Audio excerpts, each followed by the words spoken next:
Now, can't turn back. Took a lot of courage to get on this train. I wonder what will happen from now on. I wonder. A lot has happened in the last year. Our first year of marriage. Gee, we got a good start. I remember coming home from a wonderful honeymoon. We were so fortunate. Our housing problem was taken care of. Pete's mother owned a two-family house. She was a widow and lived upstairs, and we were going to live downstairs. Pete had a good job, worked in the same plant as my dad. But Dad didn't introduce us, though. We met at the church. I still haven't forgiven Daddy for not telling me about Pete. In our 2 years of courting and engagement, we had come to know a lot about each other, and we had learned to love each other in a way that stood the test of, well, 2 years' time anyway.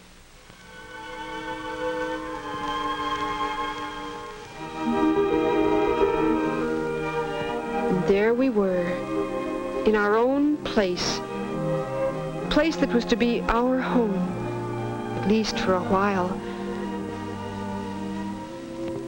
Well, we had to unpack, and we were both so tired.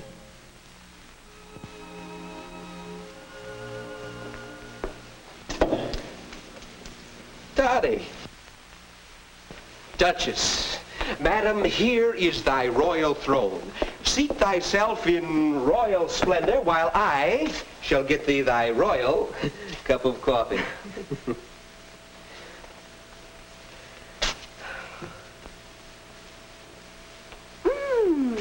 'Tis creamed and sugared exactly to my taste. Thou shalt be my royal brewmaster for evening coffee from this day forward. From this day forward. To have and to hold. Oh, Pete, we're going to be so happy together.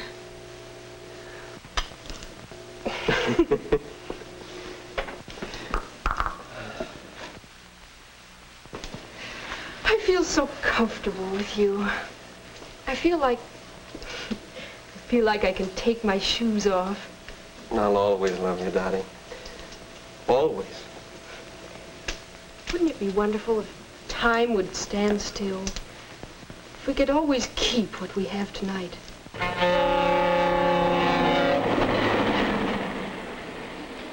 From the beginning, we were learning to live together and to love together, learning to adjust different sexual responses.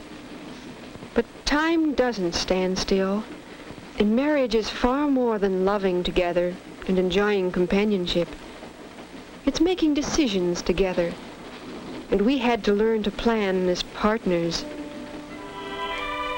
That first Monday morning, I was so proud of my man going out to earn a living for us.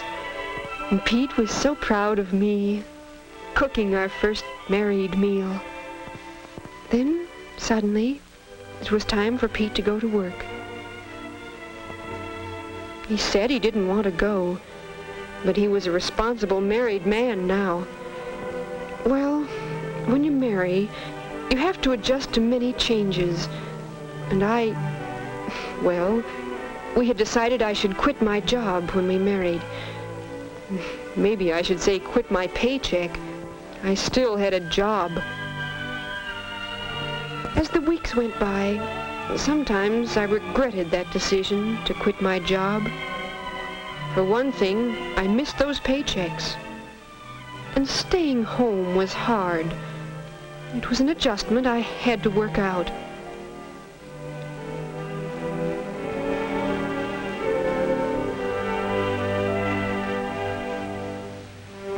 But there were satisfactions in being a married pair. One thing was our partnership in handling the money. Conflicts over money can be a real problem in marriage. But we decided together how Pete's salary would be spent.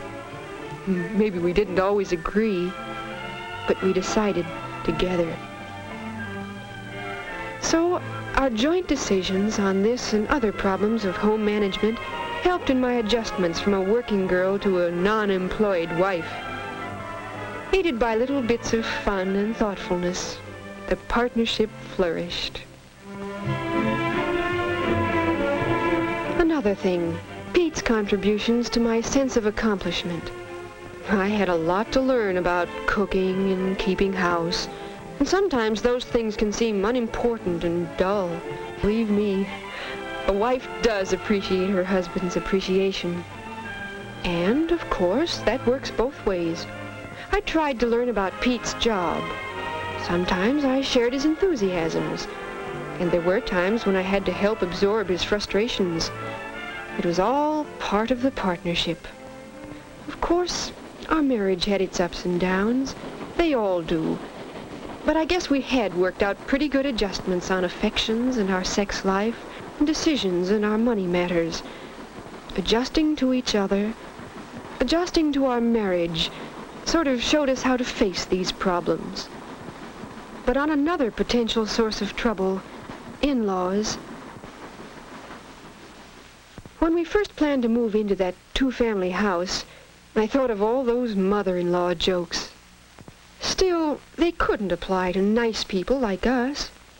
But there were things like, I was planning my first bridge luncheon. Honey, Jane can't come on Thursday. Wonder who I should get for a fourth. Mother plays a good game of bridge. Yes, but maybe she wouldn't enjoy playing with a bunch of giddy girls. Oh, honey, she'd love it. She likes young people. Of course, I asked her. She insisted on bringing a fancy cake. It was delicious, everyone said. Helped make a good party. But it wasn't my party. Afterwards, Pete said he was glad I had asked her. Said she could have seen from upstairs that something was going on. Might have felt left out. How did I feel? As if we were living in a huge goldfish bowl. But I couldn't explain it to Pete. Oh, it wasn't all bad. Pete's mother and I had good times together. Shopping, for instance. I could learn a lot from her.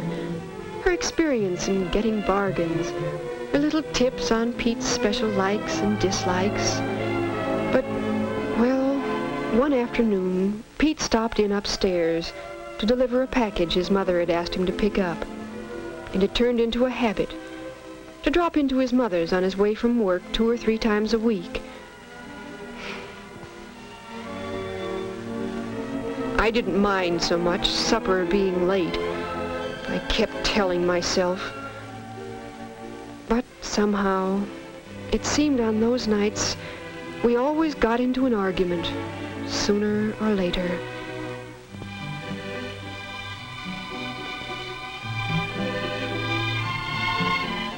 I tried to tell Pete how I felt, but it was no use. He'd just get sore and make some crack about my family. I thought my family was pretty wonderful. Why, Dad and I were real pals. We talked things over. About Pete's mother, I mean.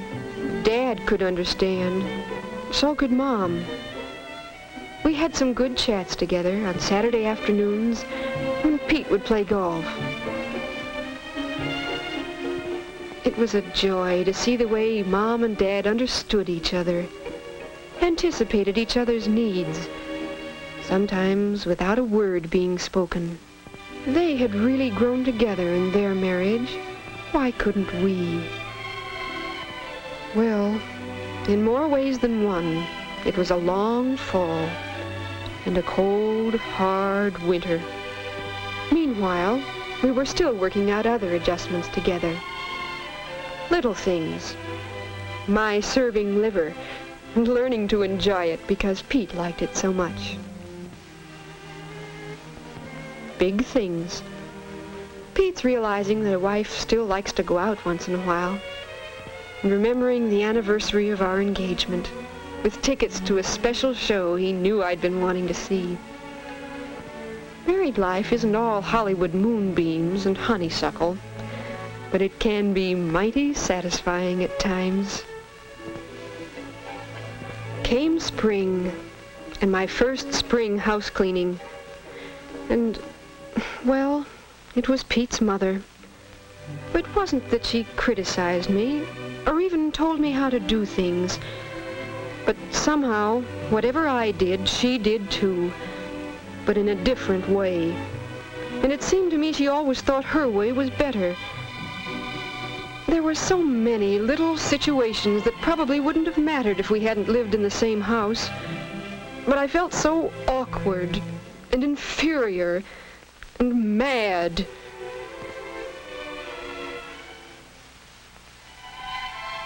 That evening, after supper, I thought the time seemed ripe to talk to Pete about us. But suddenly... Dottie, I got a surprise in today's mail. An offer of another job. Wonderful job. But way over in Central City. Let's talk it over. It's time we get away. Do something really decisive about the influence of your parents on our marriage. My parents? Listen to me all the way, honey, before you get mad. It's time we've got to talk this thing out. You don't know what it's like working in the same plant as your wife's father. Dad likes you, Pete. He's done so much for you. Oh, sure he has, dear. I know. Your dad's been swell. Try to understand me. It means so much to have you understand. Golly, if you feel that way, Pete, just do. There must be reasons. Well, they may not seem very important to you. Tell me, Pete. Things like, well, when I got that promotion in December, you said how grand it was of your dad to help. I mean, praising me to the boss and all. Oh, I felt as though I earned that raise myself. And stories of influence like that didn't help me with the other fellas. And then you appreciated your dad's efforts. I wanted you to appreciate mine. Oh, Pete. Darling, how could I have been so stupid? And it hurt when you carried our family troubles to your folks and spoke of their house as home and compared us with your folks. I understand. Come to think of it, Pete, I suppose part of me never really did get married. How could I really build our marriage with part of me wanting them to approve everything I did?